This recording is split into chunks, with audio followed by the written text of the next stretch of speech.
TM24 news channel में मैं ज़नाब आकिल खान आप सबका स्वागत करती हूँ। इस वक्त हम लोग मौजूद हैं नज़र बाग में, जहाँ पर हमारे बीच में जनता मौजूद है। उनसे बातचीत करेंगे कि क्या कुछ चुनाव को लेकर क्या कुछ मुद्दे देख रहे हैं और अपने एरिया में विकास को लेकर क्या सोच रहे हैं। क्या लग रहा है इस बार चुनाव में किसकी तरफ आप लोगों का वोट जाएगा, मतलब किसको देख रहे हैं? विकास की ओर देख रहे हैं। तो विकास के रूप में किस पार्टी को? हम ये झाड़ू पर है, समझ लीजिए आप। हाँ, आम आदमी पार्टी पे, क्योंकि बंदा एक मौका सबको मिलना चाहिए, सबको मिला है उसको भी मिलना चाहिए। तो आम आदमी पार्टी पर आपके यहाँ से साजिद हैं, वो काम करेंगे लग रहा है। बिल्कुल करेंगे और कर रहा है, आगे भी करेगा। वो पहले कुछ काम हुआ था, भी काम लोग है, बोल देते तो बंदा कराता है, मतलब ना रहता भी कराता है। वो कहीं होती थी जैसे कोई काम कर देते भाई ये नहीं हो रहा है तो उसको बोल देते थे तो आके करवा जाता था। कौन करवा जाता, मतलब जो था मोहम्मद। किस नजरिए से सोच रहे, अब तक सफाई कितनी हुई थी, काम कितना हुआ था? जी, इस काम होता था, लेकिन अब जो है थोड़ा सा परिवर्तन भी और काम कुछ ज़्यादा हो, मतलब पर दूसरों को भी मौका देना चाहिए, कार्य बढ़े आगे। आपकी बार नजर बाग की जनता परिवर्तन के मूड में लग रही है, तो परिवर्तन में किसको देख रहे हैं? जैसे आम आदमी पार्टी को, कि जिस हिसाब से उसके दिल्ली के और पंजाब के कार्य हैं, जैसे इनका कहना है कि हाउस टैक्स माफ़ कर देंगे, वाटर टैक्स माफ़ कर देंगे, तो इस हिसाब से आम आदमी पार्टी को जो है हमें जिताना चाहिए और सत्ता में लाना चाहिए। अच्छा, मतलब जैसे दिल्ली और पंजाब जिस तरीके से काम हो रहा है उसको लेकर आप लोग सोच रहे हैं कि आम आदमी पार्टी यदि आपके वार्ड में भी आती है तो काम होगा। जी जी बिल्कुल, और ये अपना काम करते भी हैं, करवाते भी हैं। जिस हिसाब से ये सरकार की बात नहीं, इन्होंने अपना एक नंबर भी चला रखा है जिस पे आप कंप्लेन करिए तो इनका काम करवाते हैं, ऐसा नहीं है। तो आम आदमी पार्टी को इस बार वोट देंगे, झाड़ू का बटन दबाएंगे, झाड़ू का बटन दबाना है, आम आदमी पार्टी को जिताना है। नगर निकाय चुनाव में माहौल बहुत गरमाया हुआ है, जनता जो है इस बार कहीं ना कहीं परिवर्तन के मूड में। किसको देख रही हो चुनाव में, किसको समर्थन? साजिद भाई को। साजिद भाई।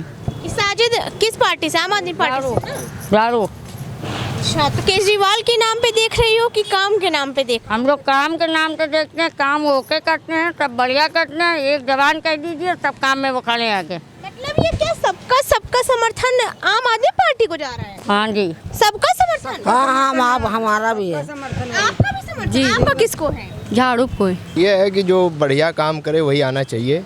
बाकी जो है कई सालों से यहाँ पे जो टिके हुए हैं तो उनको हटना चाहिए, अब परिवर्तन होना चाहिए। और भाजपा जो है यहाँ से अगर वार्ड भी बड़ा हुआ है तो पूरी उम्मीद है कि भाजपा जिनको यहाँ से टिकट मिलेगा वो यहाँ से जीतेंगे। भाजपा जी। तो देखिए यहाँ पर अच्छा, विकास को किस नज़रिए से देख रहे हैं? अब तक कितना काम हुआ था?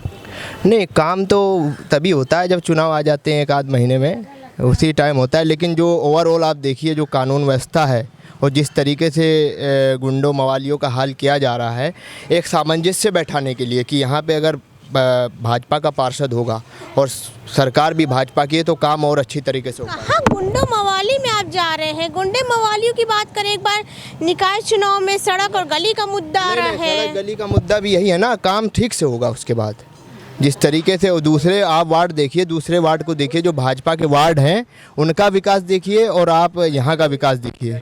एक महीने पहले से यहाँ पे खुदाई हुई है, एक महीना एक सड़क बनवा दी, ये करवा दिया, बाकी इसके अलावा कोई विकास थोड़ी होता है। एक महीने से काम होता है। दूसरे वार्ड में आप देखिए, आप बाबू नारसी में देख लीजिए, वहाँ कम से कम 4-5 सड़कें जो हैं बन करके तैयार हुई है 5 साल के अंदर।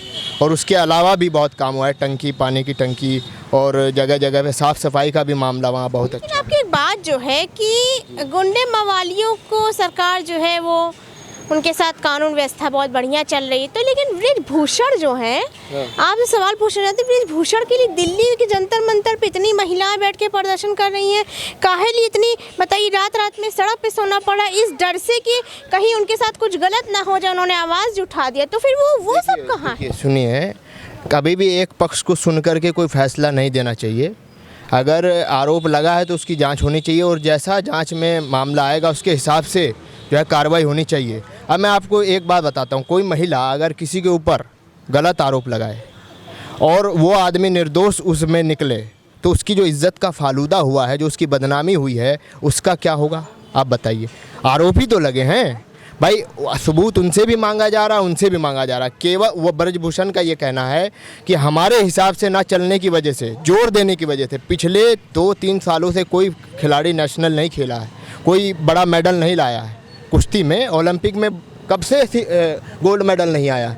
तो इसलिए उन पे ज़्यादा दबाव बनाया गया, उनसे ज़्यादा काम लिया गया, इसकी वजह से वो ऐसे आरोप लगा रही हैं और उनका भी पक्ष सुनना चाहिए।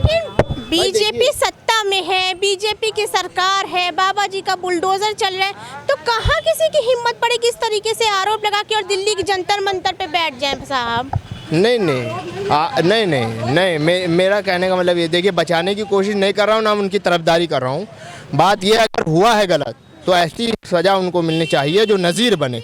लेकिन अगर झूठे आरोप हैं तो उसका क्या बताइए, उसका क्या होना चाहिए, फिर उन खिलाड़ियों का क्या होना चाहिए, फिर उनके ऊपर प्रतिबंध लगना चाहिए आजीवन।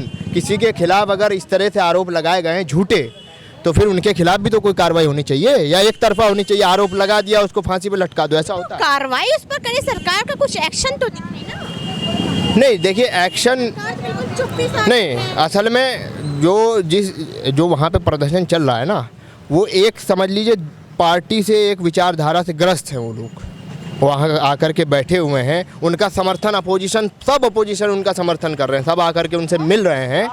लेकिन वो खिलाड़ी, क्या ये तरीका है? अपने देश को बदनाम कर रहे हैं, नेशनल इंटरनेशनल लेवल के वो खिलाड़ी हैं और ऐसे जाकर के बैठ जाएंगे? आप बताइए, क्या उनकी कहीं बात नहीं सुनी? सरकार को जांच तो करवानी चाहिए, सरकार को उस पर कुछ गतिविधि तो सरकार की दिखनी चाहिए ना। भाई आप ये बताइए ना, तरीका उसका ये होता है क्या?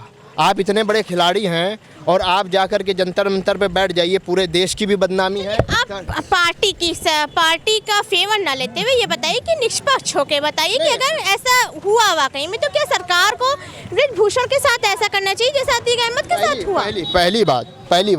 पहली बात तो ये है, खिलाड़ियों का तरीका ये होना चाहिए था कि उन्हें गृह मंत्री जी से मिलना चाहिए था, प्राइम मिनिस्टर से मिल करके, जिस तरीके से झुंड बना करके वहाँ बैठे हैं, इसी तरीके से झुंड बना करके प्राइम मिनिस्टर से उन्हें कौन रोक देगा? वो नेशनल इंटरनेशनल लेवल के खिलाड़ी हैं, उन्हें कोई रोक देगा प्राइम मिनिस्टर से मिलने के लिए?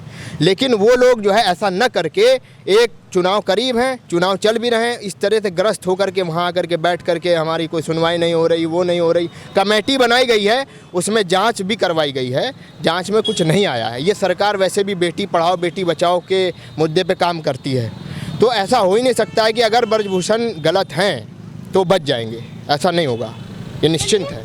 चलिए, दावा है कि अगर बृजभूषण गलत होंगे, लेकिन सुनिए, हाँ। जनता को ये तय करना होगा कि अगर बृजभूषण पर झूठे आरोप लग रहे हैं तो फिर उन खिलाड़ियों का क्या होना चाहिए? अब ये तो आने वाला वक्त बताएगा, जनता है क्या कुछ सोचती है, वो कुछ दिखला रहे थे, हालांकि चुनाव के मुद्दे पर बातचीत कर रहे थे। बृजभूषण अगर गलत होंगे तो वो भी सामने आएगा, महिलाएं अगर गलत होंगी जिनकी हिम्मत है कि वहाँ पर जंतर मंतर बैठ के इतना बड़ा सवाल उठाएंगे, तो वो भी चीज़ें बहुत जल्द सामने आएगी। फिलहाल चुनाव को लेकर बातचीत करते, कहीं ना कहीं भाजपा को लोग पसंद कर रहे हैं, कहीं ना कहीं जो मेजोरिटी है वो परिवर्तन की तरफ देख रही है, आम आदमी पार्टी की तरफ देख रही है, विकास को लेकर कह रही कि परिवर्तन होना चाहिए, जनता को सबको मौका देना चाहिए। अब जो है आने वाला चुनाव बताएगा कि यहाँ पर विकास को लेकर किसको जनता जो है वोट करती है। मिलते हैं किसी और नए मुद्दे के साथ, जुड़े रहे TM24 न्यूज़ के साथ। कैमरा पर्सन मोहम्मद आरिफ खान के साथ जाना बाकी खान।